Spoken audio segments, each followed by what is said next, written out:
Agustín fue un filósofo y teólogo cristiano enormemente influyente en su tiempo y siguió siendo figura influyente durante la Edad Media, cuando las órdenes religiosas fueron bautizadas en su honor. Agustín nació en Tagaste, Oizo, Aras, en Argelia, en la provincia romana de Numidia. Recibió el nombre de Aurelio Agustino, lo que indica los orígenes romanos de su familia. Su padre, Patricio, era pagano y trabajaba como funcionario en el gobierno local, pero su madre era una devota cristiana que más tarde fue canonizada como Santa Mónica. Agustín asistió a una escuela local en la Madaura y después, en el 371, se trasladó a Cartago, la ciudad romana más importante del norte de África.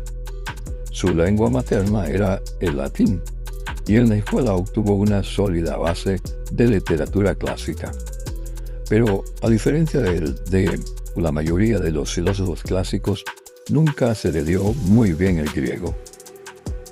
Cuando vivía en Cartago, leyó a Hortensio, obra del orador Cicerón, 106-43. Un libro que le ayudó a formar su carrera. En sus confesiones, Agustín relata cómo el libro le inspiró a dedicar su vida a la búsqueda de la sabiduría y a estudiar intensamente las escrituras. Su estudio de las escrituras no condujo directamente a su conversión. Había sido educado como cristiano, pero no estaba bautizado. Además, en aquel entonces vivía en una parte del Imperio Romano donde competían distintas religiones. Para desesperación de su madre, Agustín se unió a una de ellas, la secta gnóstica de los maniqueos. El maniqueísmo creía en un sistema dualista según el cual el mundo es un campo de batalla entre el bien y el mal, entre la luz y la oscuridad. Los maniqueos compartían con el cristianismo ciertos valores, pero negaban la doctrina del nacimiento virginal de Jesús y el poder redentor de la crucifixión. Más tarde, en sus confesiones, condenó a los predicadores maniqueos como hombres locuaces en cuya boca había lazos diabólicos. Pero estuvo firmemente comprometido con su causa durante 10 años. Por entonces Agustín se dedicaba a enseñar. Fue un tiempo maestro de escuela en Tagaste. En el 376 se regresó a Cartago para enseñar retórica. Ahí se dejó llevar por una vida de pecado que más tarde describió en su autobiografía. Tuvo un amante con la que concibió un hijo llamado Adeodato. Escribiendo en retrospectiva en las confesiones, admitía que aquella relación fue el resultado de sus inquietas pasiones. También establecía una acusada distinción entre el matrimonio, que se contraía con el propósito de tener hijos, y las asociaciones más lujuriosas en las que el nacimiento de hijos se lamentaba. Aunque, tal como escribió, no podemos evitar amarnos. Si bien la relación de Agustín con su amante era claramente más fuerte de lo que él quería admitir. Permanecieron juntos durante 15 años y solo se separó de ella a regañadientes, bajo presión de su madre, y escribió que su corazón quedó aplastado y sangrando. Cuando le arrancaron del costado a aquella mujer, esta drástica acción tuvo lugar porque Mónica había arreglado un matrimonio conveniente para su hijo. Sin embargo, hubo un aplazamiento de 2 años porque la novia era aún demasiado joven. Durante ese tiempo, la voluntad de Agustín flaqueó de nuevo y tomó una nueva amante. Finalmente, el matrimonio concertado no tuvo lugar. En el año 364, Agustín obtuvo un gran honor al ser nombrado profesor de retórica en Milán. Este fue un periodo clave en su desarrollo espiritual.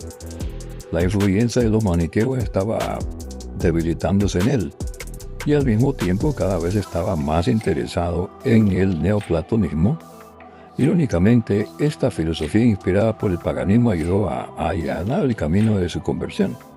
Su interés procedía principalmente de leer al filósofo griego Plotino. En las Aneadas, su colección de ensayos, Plotino describe el universo como una emanación del uno, una manifestación omnipresente del supremo bien. Esto a Agustín le pareció más convincente que el dualismo maniqueo, y lo ayudó a entender la naturaleza espiritual de Dios. En su estancia en Milán comenzó a asistir a los sermones del obispo Ambrosio.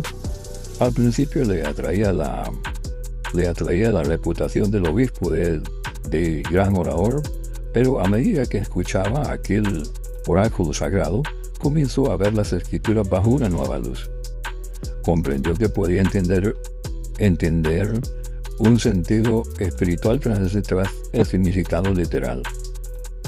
Como resultado, Agustín y su hijo fueron bautizados por Ambrosio el sábado de Pascua del 387. Agustín renunció a la vida secular y regresó a África el año siguiente con la intención de fundar un monasterio. Se instaló en su casa familiar de Tagaste y la convirtió en una base para su nueva comunidad. Sin embargo, no siguió siendo un monje mucho tiempo.